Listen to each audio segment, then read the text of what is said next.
Constable ने कहा है कि उनकी माँ बैठी थी, तो ये सच है।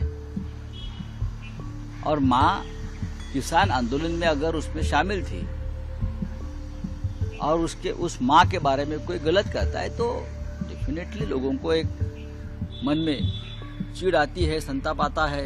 सीआईएसएफ की महिला कांस्टेबल द्वारा कंगना रनौत को थप्पड़ मारे जाने पर शिवसेना नेता संजय राउत ने कहा, कुछ लोग वोट देते हैं और कुछ थप्पड़ मारते हैं।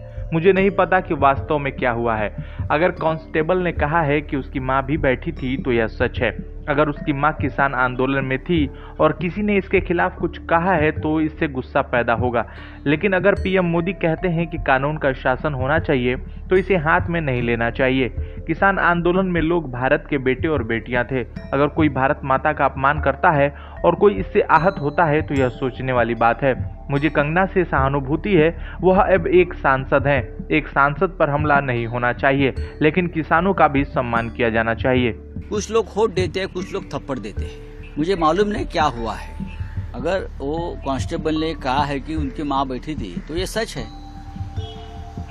और माँ किसान आंदोलन में अगर उसमें शामिल थी और उस माँ के बारे में कोई गलत कहता है तो डेफिनेटली लोगों को एक मन में चिढ़ आती है, संताप आता है, क्रोध आता है।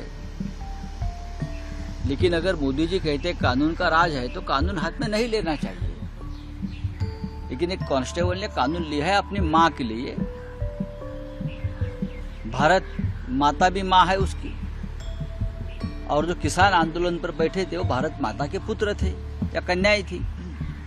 तो अगर किसी ने भारत माता का अपमान किया है और किसी को गुस्सा आया, भारत माता का अपमान किया, तो मुझे लगता है उस बारे में सोचना चाहिए। मुझे कंगना के बारे में हमदर्दी है, वो अभी सांसद है। सांसद के ऊपर इस प्रकार से हाथ नहीं उठाना चाहिए। लेकिन किसानों का सम्मान इस देश में होना चाहिए। तो किसान की कन्या हो, किसान के पुत्र हो, चाहे कोई भी हो। लेकिन लोगों के मन में कितना गुस्सा अभी भी है ये समझ लेना चाहिए। जैसे कि मुंबई में कंगना ने मुंबई को पाकिस्तान कहा तो लोगों का गुस्सा था। ये गुस्सा आने का अधिकार सिर्फ आपको नहीं है, हमको भी है ना। लेकिन एक सांसद पर हाथ उठाना इस प्रकार से ये ठीक नहीं है। वो सांसद है।